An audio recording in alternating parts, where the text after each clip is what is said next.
Hi guys, maing buntag karon lutuan nato si Afam og iyang pamahaw.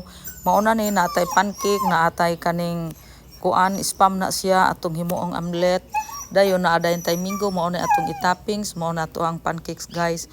Sugdan na nato ang ato ang pagluto, simple pamahaw pero very healthy gyud kaay ni siya guys. So mao na ni karon ato nang itak ang ning atong mga lutuan na nindot gyud kaayo og naatay lutuan nga upat ang burner kay madungan-dungan gyud nato kaluto ay salamat sa Ginoo. Gi-gift da ini nilang Alfred sa ako guys ning ako ang lutuan. So bless kaayo ta nga nakaanak tag mga buutan. So shout out dai sa akong mga anak. O kabalo na mo kinsa na mo.